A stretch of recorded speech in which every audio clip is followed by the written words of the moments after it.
महाराज, गरीबी सबसे बड़ा अभिशाप है। गरीबी से बड़ा कोई अभिशाप नहीं है। मैं व्यास पीठ से प्रार्थना करता हूं, गोविंद, किसी को कुछ बनाना या मत बनाना, पर किसी को गरीब मत बनाना। और आज भी हमारे भारत देश में हजारों लोग भूखे सोते हैं। आज भी बेचारे भूखे सोते हैं। हमारे देश में आज भी भूखे सोते हैं। श्रीमान, हमारा निजी अनुभव है, हम किसी की बात नहीं कहते, हमारा निजी अनुभव है कि जब 2 रुपया ना हो ना तो कोई पूछता नहीं है, और कोई उधार नहीं देता। इसलिए नहीं देता क्योंकि ये चुका नहीं पाएगा। बड़े लोगों को ही उधारी मिलती है, गरीबों का तो सिर्फ परमात्मा होता है।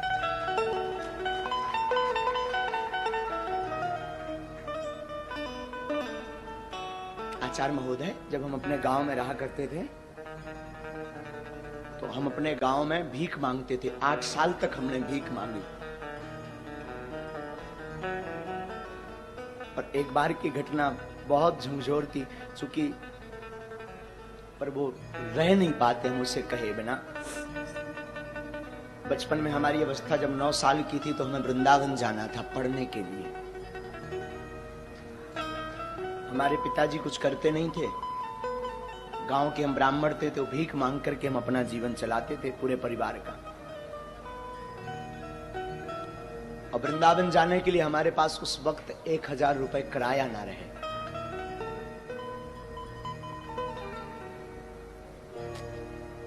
सच कहूं, लोग उस वक्त निमंत्रण कार्ड भी नहीं देते थे, क्योंकि ये आएगा तो फटे कपड़े पहनकर आएगा तो हमारी शोभा खराब हो जाएगी।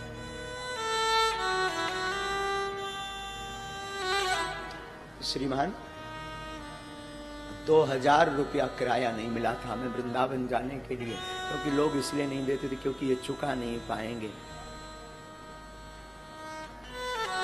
हमारी माँ ने हमेशा इस दास को जीना सिखाया। माँ और हमारे गुरुदेव कहा करते थे, बेटा जगत साथ दे या ना दे, पर गोविंद के सहारे तुम डटे रहना, गोविंद सहारा जरूर देंगे। और आज हनुमान जी ने ऐसा हाथ पकड़ा, आज हनुमान जी ने ऐसा हाथ पकड़ा कि जो लोग कल किराया नहीं देते थे वही लोग आज टोकन लेने की लाइन में खड़े 6-6 महीना।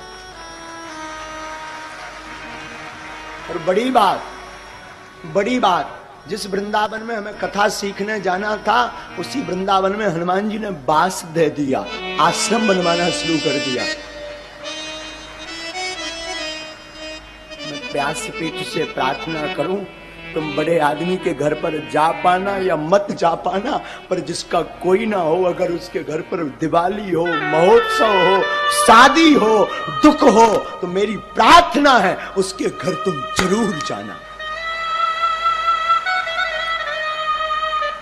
और आसपास उनकी सहायता जरूर करना जिनका कोई ना हो, क्योंकि बड़े आदमियों के तो हजारों रिश्ते होते हैं, 50 लोग सिंपैथी दिखाते हैं, भावनाएं अपनी प्रस्तुत करते हैं, पर गरीब के सामने ना कोई भावनाएं प्रस्तुत करता है ना भाव दिखाता है। गरीब के सामने तो सिर्फ गोविंद रहता है। पर तुम गोविंद बनने का नहीं सही, पर गोविंद का दास बनने का प्रयास करना,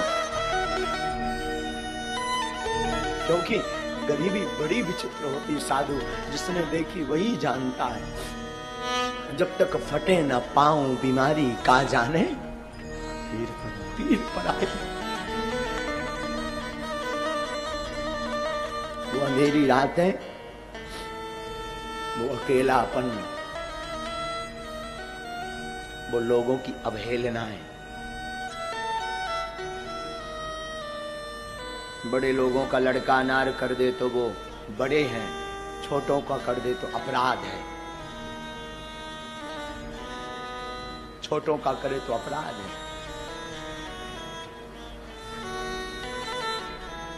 बड़े लोग फटे कपड़े पहने तो ये फैशन, गरीब पहने तो औकात। कि हमारे देश की दुर्दशा। बड़ा आदमी जमीन पर बैठे, बड़ा आदमी जमीन पर बैठे तो बड़े हृदय दिल का, और गरीब बैठे तो ये उसकी औकात। तो द्विपक्षीय हमारा देश है, द्विपक्षीय, तो द्विपक्षीय हमारा देश है। इसलिए बागेश्वर धाम की व्यासपीठ को हमने इसीलिए सिर्फ और सिर्फ उनके लिए खोल रखा जिसका कोई नहीं है।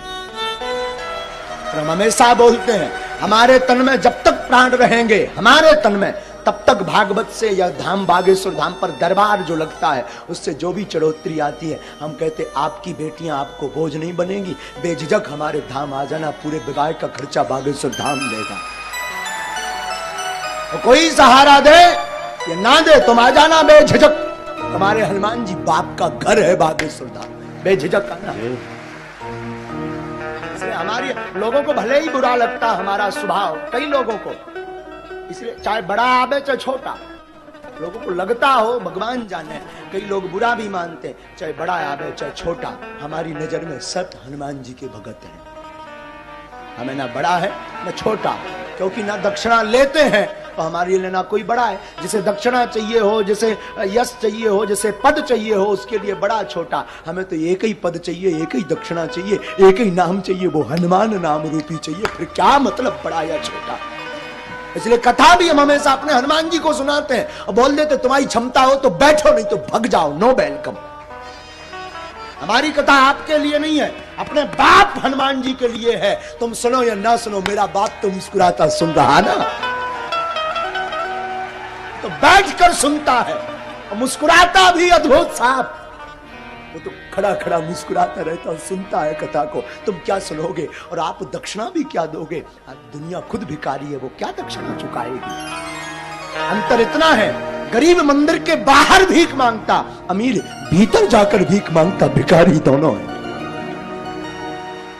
जगत खुद भिखारी है, तो क्या आपको देगा? मैं प्रार्थना करूं संसार के लोगों से आशा मत करना, आशा करना तो सिर्फ गोविंद से करना। जगत तभी आपको साथ देगा जब आपके अंदर होते के धोते होंगे। कुछ नहीं होगा, जगत साथ नहीं देगा, क्योंकि सब भिखारी हैं। अंतर इतना, कोई बाहर भीख मांगता लाज लज्जा छोड़कर, और कोई जो है पर्दा के अंदर भीख मांगता, भीख दोनों मांगते हैं। मैं प्रार्थना करूं, बुरा जरूर लगेगा मेरी बात का, और लगे तो हमें कौन था लिया परेशान जाने, करिया मो कराओ। लगे भी बुरा तो मुझे कोई व्यासपीठ ही अगर सत्य नहीं बोलेगी तो कौन सत्य बोलेगा। आजकल मंदिरों में भी वीआईपी सुविधाएं हो गई हैं, गुरुओं के पास भी वीआईपी सुविधाएं हो गई। मैं प्रार्थना करना चाहता हूं, सब उंगलियां एक सी नहीं होती, ये बात ठीक है, पर उनके लिए जरूर कुछ बनो जिनका कोई नहीं, जो 2 रुपया चढ़ा नहीं सकते, उनका जरूर बनो, उनका जरूर बनो। और एक घड़ी बड़े आदमी का, प्रतिष्ठित आदमी का आप निबता छोड़ देना, उसको सहयोग देना छोड़ देना, उसके साथ खड़े होना छोड़ देना। पर मैं प्रार्थना करूं, I request all of you, उस गरीब का साथ देना मत छोड़ना जिसका कोई ना हो।